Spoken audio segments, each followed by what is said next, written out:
Genesis 47. Joseph went and told Pharaoh, "My father and brothers, with their flocks and herds and everything they own, have come from the land of Canaan and are now in Goshen." He chose 5 of his brothers and presented them before Pharaoh. Pharaoh asked the brothers, "What is your occupation?" "Your servants are shepherds," they replied to Pharaoh, "just as our fathers were." They also said to him, "We have come to live here for a while because the famine is severe in Canaan, and your servants' flocks have no pasture. So now please let your servants settle in Goshen." Pharaoh said to Joseph, "Your father and your brothers have come to you, and the land of Egypt is before you. Settle your father and your brothers in the best part of the land. Let them live in Goshen, and if you know of any among them with special ability, put them in charge of my own livestock." Then Joseph brought his father Jacob in and presented him before Pharaoh. After Jacob blessed Pharaoh, Pharaoh asked him, "How old are you?" And Jacob said to Pharaoh, "The years of my pilgrimage are 130. My years have been few and difficult, and they do not equal the years of the pilgrimage of my fathers." Then Jacob blessed Pharaoh and went out from his presence. So Joseph settled his father and his brothers in Egypt and gave them property in the best part of the land, the district of Ramses, as Pharaoh directed. Joseph also provided his father and his brothers and all his father's household with food, according to the number of their children. There was no food, however, in the whole region because the famine was severe. Both Egypt and Canaan wasted away because of the famine. Joseph collected all the money that was to be found in Egypt and Canaan in payment for the grain they were buying, and he brought it to Pharaoh's palace.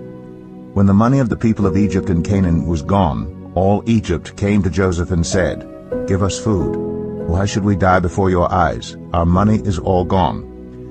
"Then bring your livestock," said Joseph. "I will sell you food in exchange for your livestock, since your money is gone." So they brought their livestock to Joseph, and he gave them food in exchange for their horses, their sheep and goats, their cattle and donkeys, and he brought them through that year with food in exchange for all their livestock. When that year was over, they came to him the following year and said, "We cannot hide from our Lord the fact that since our money is gone and our livestock belongs to you, there is nothing left for our Lord except our bodies and our land. Why should we perish before your eyes, we and our land as well? Buy us and our land in exchange for food, and we with our land will be in bondage to Pharaoh. Give us seed so that we may live and not die, and that the land may not become desolate." So Joseph bought all the land in Egypt for Pharaoh. The Egyptians, one and all, sold their fields because the famine was too severe for them. The land became Pharaoh's, and Joseph reduced the people to servitude, from one end of Egypt to the other.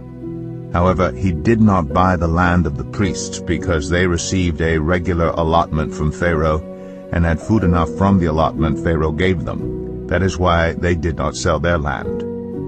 Joseph said to the people, "Now that I have bought you and your land today for Pharaoh, here is seed for you so you can plant the ground. But when the crop comes in, give 1/5 of it to Pharaoh. The other 4/5 you may keep as seed for the fields, and as food for yourselves and your households and your children." "You have saved our lives," they said. "May we find favor in the eyes of our Lord.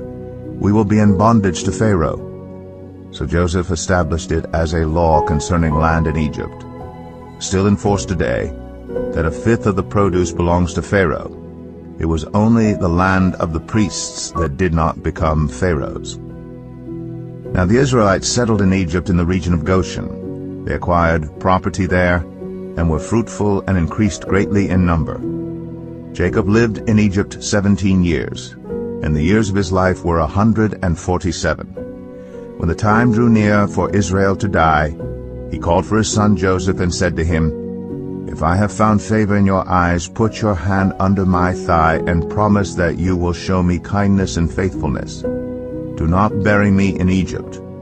But when I rest with my fathers, carry me out of Egypt and bury me where they are buried." "I will do as you say," he said. "Swear to me," he said. Then Joseph swore to him, and Israel worshipped as he leaned on the top of his staff.